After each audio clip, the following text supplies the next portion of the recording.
नमस्कार दोस्तों, मैं गौरव शर्मा आपका यूट्यूब चैनल में स्वागत करता हूं। फ्रेंड्स, आज का वीडियो एक बहुत ही इम्पॉर्टेंट टॉपिक के ऊपर है।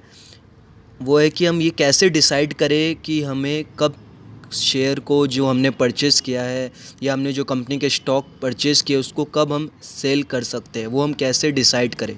तो फ्रेंड्स, वीडियो को एंड तक ज़रूर देखिएगा। इसमें मैं 7 से 8 ऐसे पॉइंट डिस्कस करूँगा जो आपको मदद करेगा, हेल्प करेगी, जो आपकी ये डिसीज़न लेने में कि मेरे को कब शेयर को सेल करना चाहिए। बिकॉज़ फ्रेंड्स, ये बहुत ही इम्पॉर्टेंट है।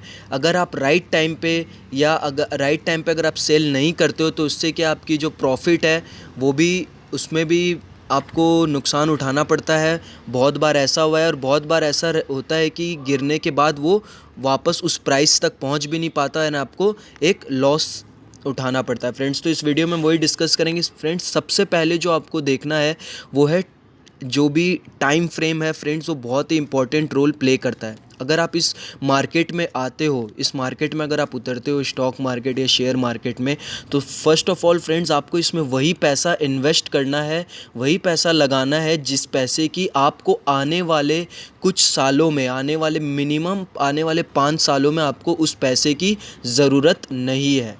आपको उसी पैसे को इस मार्केट में इन्वेस्ट करना है फ्रेंड्स। बिकॉज़ मैं ऐसा इसलिए बोल रहा हूँ फ्रेंड्स, बिकॉज़ ये मार्केट अनप्रेडिक्टेबल है। आप इसमें शॉर्ट टर्म में प्रेडिक्ट नहीं कर सकते कि प्राइस कहाँ जाएगा, स्टॉक की प्राइस कहाँ मूव होगी। बिकॉज़ ये current market demand and supply के ऊपर पूरा डिपेंड करता है। बट अगर आपने कोई अच्छी कंपनी के शेयर लिए हैं या स्टॉक लिए, तो वो लॉन्ग टर्म में आपको डेफिनेटली अच्छा रिटर्न कमा के देंगे। बट वो जो लॉन्ग टर्म है फ्रेंड, वो 1 ईयर भी हो सकता है, 2 ईयर भी हो सकता है, वो 5 साल भी हो सकता है फ्रेंड्स। तो ये डिपेंड करता है कंपनी टू कंपनी एंड उनके मैनेजमेंट एंड उन कंपनी की परफॉर्मेंस के ऊपर। तो उसके लिए फ्रेंड्स, आप उतना पेशेंस तभी रख पाएंगे फ्रेंड्स जब आप इस मार्केट में वही पैसा इन्वेस्ट करेंगे जिस पैसे की आपको आने वाले कुछ सालों में ज़रूरत नहीं है।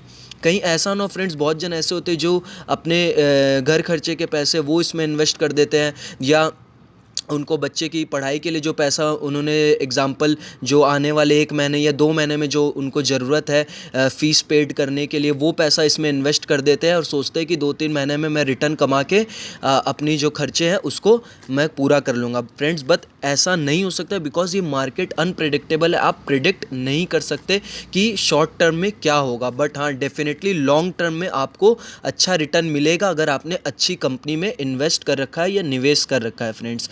तो टाइम फ्रेम जो है फ्रेंड्स, बहुत ही इंपॉर्टेंट रोल प्ले करता है। आप ऐसा भी कर सकते हो, अगर आप फॉर एग्ज़ाम्पल आपकी जो भी इनकम है उस पे आप 10%, 5% या 15% आपके खर्चे के अनुसार आप उस पैसे को साइड कर सकते हो एंड उसको आप इस मार्केट में इन्वेस्ट कर सकते हो। बट ध्यान में रहे, वही पैसा आपको इन्वेस्ट करना है जिसकी आपको आने वाले सालों में 1 साल से 5 साल, मिनिमम 5 साल में आपको ज़रूरत नहीं पड़ेगी। फिर सेकंड है फ्रेंड्स, इंपॉर्टेंट पॉइंट है वो जो है वैल्यूएशन के ऊपर। अब आप कोई भी स्टॉक जब आप परचेस करते हो तो आप यह देखना ज़रूरी रहता है कि वो स्टॉक अंडर वैल्यूड है या नहीं। क्या आपको वो, आप जो प्राइस पे कर रहे हो, आप सपोज़ अगर आप 1 रुपया पे कर रहे हो तो क्या आपको 2 रुपये की वैल्यू मिल रही है या नहीं मिल रही। तो वैसे ही आप जब स्टॉक परचेस करते हो, वैल्यूएशन देखते हो।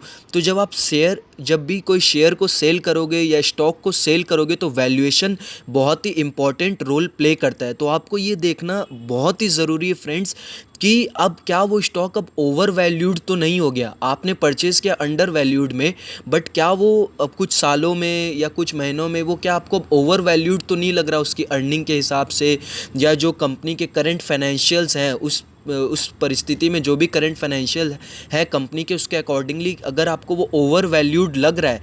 अब ओवर वैल्यूड फ्रेंड्स डिसाइड करने का सबसे एक बेहतरीन जो है, आप टूल भी कह सकते हो, वो पीई रेशियो है, प्राइस टू अर्निंग रेशियो। ये आपको बहुत मदद करता है स्टॉक को डिसाइड करने में कि हाँ ये ओवर वैल्यूड है या नहीं है। अगर आपने वीडियो नहीं देखा है कि पी रेशियो कैसे निकाला जाता है तो मैं उसका लिंक डिस्क्रिप्शन में शेयर कर दूंगा, आप वहाँ से जाके ज़रूर देख सकते हो फ्रेंड्स। एंड चैनल को like and share and subscribe जरूर करिए जो मैं और वीडियोज़ ऐसे लाते रहूँ। तो फ्रेंड्स, वैल्यूएशन देखना बहुत ही ज़्यादा इम्पॉर्टेंट है। थर्ड फ्रेंड्स, जो बहुत ही इंपॉर्टेंट पॉइंट है वो है डेट। आपको ये देखना है कर्ज। अब आप सपोज़ आपने जब कंपनी में इन्वेस्ट किया, कंपनी के जब शेयर लिए, तो हो सकता है तब कंपनी पे ज़ीरो डेट हो, कर्जा कुछ भी ना हो या बहुत ही कम कर्जा हो। बट आने वाले कुछ सालों में कंपनी ने कैपेक्स किया, कैपिटल एक्सपेंडिचर किया, या कंपनी ने ऐसी एक्सपेंशन किया जिसमें कंपनी को मार्केट से कर्ज लेना पड़ा, बैंक से लोन लेना पड़ा। अब वो कर्ज आपको लग रहा है कि अब बहुत ज़्यादा कर्ज हो गया है कंपनी के ऊपर, बिकॉज आप देख सकते हो एक इंटरेस्ट कवर रेशियो होता है। अगर आपने वीडियो नहीं देखा कि इंटरेस्ट कवर रेशियो कैसे निकाला जाए, तो वो मैं कवरेज रेशियो पे जो वीडियो है मैं डिस्क्रिप्शन में उसका लिंक शेयर कर दूंगा। तो आप फ्रेंड्स फॉर एग्जांपल अगर कंपनी के ऊपर 100 करोड़ का कर्ज है और कंपनी उस पर अगर इंटरेस्ट पे कर रही है, एग्जांपल 10 करोड़ और 12 करोड़ के आसपास इंटरेस्ट पे कर रही है, और कंपनी अर्न कर रही है सपोज 5 से 6 करोड़, तो उससे ये पता चला कि कंपनी अपने इंटरेस्ट को ही पे करने के लिए कैपेबल नहीं है। तो कंपनी के ऊपर मतलब कंपनी ने बहुत ज़्यादा ही बर्डन ले लिया है कर्ज के रूप में। कर्ज के रूप में कंपनी ने बहुत ज़्यादा बर्डन ले लिया, क्योंकि फ्रेंड्स कर्ज लेना ख़राब नहीं है, बट अगर वो आप उस कर्ज से अच्छा इनकम ना जनरेट कर पाओ, अगर आपने जो कर्ज लिया है ऑब्वियस सी बात है कमाई को इंक्रीज़ करने के लिए, एक्सपेंड करने के लिए लिया, बट अगर वो आप कर्ज को ठीक तरीके से यूज़ नहीं कर पा रहे हो, आप एक्सपेंशन नहीं कर पा रहे, तो वो फिर आपके लिए एक फेलियर साबित हो जाता है। तो अगर आपको कभी भी ऐसा लगे, आपने वो स्टॉक परचेस कर लिया, फिर आने वाले कुछ सालों में, महीनों में आपको ऐसा लगे कि कंपनी के ऊपर बहुत ज़्यादा कर्ज हो गया है, बहुत ज़्यादा डेट बर्डन हो गया है, तो आप उस शेयर को तभी सेल कर दे फ्रेंड्स। अब सबसे इम्पॉर्टेंट है फ्रेंड्स जो है रिस्क। अब ऐसा भी हो सकता है फ्रेंड्स कि आपने जो शेयर में जब इन्वेस्ट किया, फोर्थ पॉइंट है वो रिस्क जो है, रिस्क टू रिवॉर्ड रेशियो ध्यान में रखना बहुत ज़रूरी है। अब हो सकता है कि आपने जब कंपनी में इन्वेस्ट किया तब कंपनी के जो मैनेजमेंट थे, क्योंकि मैनेजमेंट जो है फ्रेंड्स वो बहुत ही इंपॉर्टेंट रोल प्ले करता है, क्योंकि आपने कंपनी पे इन्वेस्ट कर दिया, अब जो काम है वो मैनेजमेंट का है, वो उस कंपनी को कितनी इफ़ेक्टिवली एंड एफिशिएंट के साथ रन कर पा रहे हैं, एंड कंपनी को एक अच्छे मुकाम पे या कंपनी के को अच्छा प्रॉफिटेबल एंड स्केल अप कर पा रहे हैं। तो वो पूरा मैनेजमेंट पे ही डिपेंड करता है, मैनेजमेंट की वर्क एथिक्स क्या है और वो कैसे काम करते हैं और काम करने का उनका ढंग कैसा है। तो हो सकता है कि जैसे कंपनी का मैनेजमेंट जब आपने शेयर या स्टॉक में निवेश किया तो कोई मैनेजमेंट दूसरा था, अब नया मैनेजमेंट आ गया, अब आपको उसमें लग रहा है कि वो ठीक से काम नहीं कर रहा, उसने पॉलिसीज़ में बहुत सारे चेंजेस ला दिए हैं, कंपनी में जानबूझ के या अनजाने में उसने बहुत सी ऐसी गलतियां कर रहे हैं या पॉलिसी में ऐसे चेंजेस ला रहे हैं जिससे आपको ये इंडिकेशन मिल रहा है कि ये कंपनी के लिए आने वाले टाइम में डाउनफॉल का कारण बन सकता है। जैसे नोकिया में हुआ फ्रेंड्स, हम देख सकते हैं, और बहुत सी ऐसी कंपनीज़ है, बड़ी बड़ी कंपनी जिसमें मैनेजमेंट में चेंज आने के बाद से कंपनी डाउनफॉल पे गई, और बहुत सी ऐसी कंपनी जिसमें मैनेजमेंट में चेंज आने के बाद कंपनी ने अच्छा इंक्रीमेंटल ग्रोथ दिखाया, जे कर्व ग्रोथ भी दिखाया है। तो आपको मैनेजमेंट को अच्छे तरीके से मॉनिटर्ड करना है। कोई भी अगर मैनेजमेंट में चेंज आता है, उनकी बैक हिस्ट्री देखनी है, हिस्ट्री चेक करनी है कि वो क्या बैकग्राउंड से आ रहे हैं और उनकी पास्ट परफॉर्मेंस कैसी है फ्रेंड्स, तो उसके ऊपर आप डिसीजन ले सकते हो। तो अगर आपको लगा जो नया मैनेजमेंट आया है वो पॉलिसीज़ में चेंजेस ला रहा है और वो कंपनी के लिए फेवरेबल नहीं लग रही है, तो आप उस शेयर से, कंपनी से एग्जिट कर ले। अब सबसे इंपॉर्टेंट है फ्रेंड, फिफ्थ पॉइंट है वो कम्पिटिटिव एडवांटेज। अब आपने जब शेयर में इन्वेस्ट किया तो ऐसा हो सकता है कि आपने उस टाइम कंपनी के कम्पिटिटिव एडवांटेज को ज़रूर देखा कि कंपटीशन से उसके पास क्या एडवांटेज है और कंपटीशन से कैसे 1 या 2 कदम आगे है। बट आपको फिर लगा आने वाले टाइम में कंपनी का जो कम्पिटिटिव एडवांटेज है वो लॉस हो गया, वो मतलब अब वो कंपनी के पास वो एडवांटेज रहा नहीं, वो कम्पिटिटिव एडवांटेज रहा नहीं, तो उससे क्या है, वो कंपनी की ग्रोथ में उस पर सीधा इफेक्ट पड़ेगा। तो उससे क्या है, अगर कंपनी की ग्रोथ पे इफेक्ट पड़ेगा तो ऑब्वियस सी बात है लॉन्ग टर्म में कंपनी की स्टॉक प्राइस पे भी इफेक्ट पड़ेगा फ्रेंड्स। तो उससे क्या है, कंपनी डाउनफॉल पे जाएगी। तो आपको अगर ऐसा इंडिकेशन मिले तो आप उस शेयर से ज़रूर एग्जिट कर ले। फिर अब सबसे इम्पॉर्टेंट है फ्रेंड्स, जो है 6th पॉइंट है वो है इन्वेस्टमेंट का डाइवर्सिफिकेशन। अब एग्ज़ाम्पल है कि आप 100 रुपया इन्वेस्ट करना चाहते हो मार्केट में, एक एग्ज़ाम्पल के तौर पे लेते हैं। आपको एक निर्धारित करना है कि आप कुछ सेक्टर्स का नाम चूज़ कर ले, जैसे एफएमजीसी हुआ, सेक्टर्स हुआ, एविएशन सेक्टर हुआ, बैंकिंग सेक्टर हुआ जिसमें प्राइवेट या पब्लिक लिमिटेड बैंक्स हुए, या फिर आप और भी सेक्टर्स हैं, जैसे कि इन्वेस्टमेंट से रिलेटेड सेक्टर हुआ, फिर फार्मास्यूटिकल सेक्टर्स हुआ, ऐसे करके 7 से 8 सेक्टर्स के आपने नाम लिख लिए। अब आपको देखना है कि आपने अगर 100 रुपये इन्वेस्ट करना है तो हर सेक्टर में इक्वली पैसे को डिस्ट्रीब्यूट करें। अगर 100 रुपया करना है तो 10 रुपये हर सेक्टर में 10-10 रुपये करके लगाए, तो उससे क्या आपका पोर्टफोलियो फुल्ली डाइवर्सिफाइड रहेगा। अब जैसे अगर आपने देख रहे हैं ये कोरोना वायरस के टाइम में अब जो एक रिसेशन का भी कारण बन रहा है, तो उसमें आप देख रहे हैं कि जो जहां एविएशन सेक्टर या होटल सेक्टर बहुत ज़्यादा इम्पैक्ट हुए, वहीं फार्मास्यूटिकल सेक्टर्स हुए, या एफएमजीसी जो खाने पीने के प्रोडक्ट्स है, या फिर जो दवाइयाँ की कंपनियां हैं, वो अच्छी ग्रोथ दिखाई है इस टाइम पे।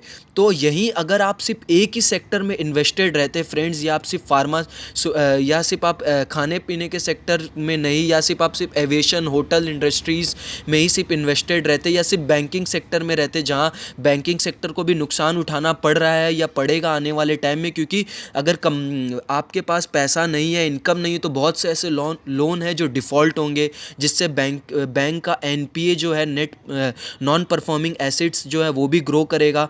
तो उससे क्या है, अभी मॉरेटोरियम जो पॉलिसीज़ है, उससे भी बैंक को नुकसान उठाना पड़ेगा। हाँ, हालांकि बैंक के पास लिक्विडिटी ज़्यादा है, क्योंकि बैंक के पास डिपॉजिट तो हैं, बट बैंक उस हिसाब से लोन नहीं दे रहा मार्केट में, या क्योंकि अभी लोन की रिक्वायरमेंट है नहीं, या बैंक जो बहुत सी प्रिकॉशन रख रहा है लोन देने में।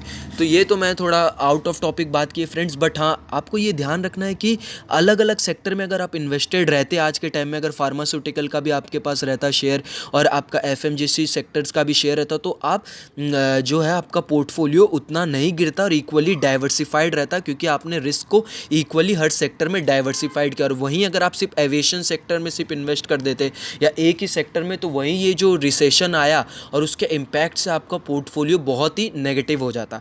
तो आपको इक्वली डाइवर्सिफाइड करना है। तो कभी भी आपको ऐसा लगे कि आपका कोई शेयर जो है, जो स्टॉक आपने इन्वेस्ट किया, वो 25% से 30% तक आपकी पोर्टफोलियो की वेटेज रख रहा है। फॉर एग्जांपल, कोई भी एक कंपनी, अगर आपने 100% इन्वेस्ट किया और वो एक ही कंपनी 30% कम से कम आपकी पोर्टफोलियो की होल्डिंग रख रहा है, तो आपको उस फिर कंपनी से उतने परसेंट एग्जिट कर देना चाहिए। 30% तो 15% एग्जिट कर देना चाहिए, सेल कर देना चाहिए फ्रेंड्स। अब सबसे इम्पॉर्टेंट है फ्रेंड्स, 7वां पॉइंट जो है, स्टॉक की वैल्यूएशन, फेयर वैल्यू जो आपको देखना बहुत ज़रूरी है।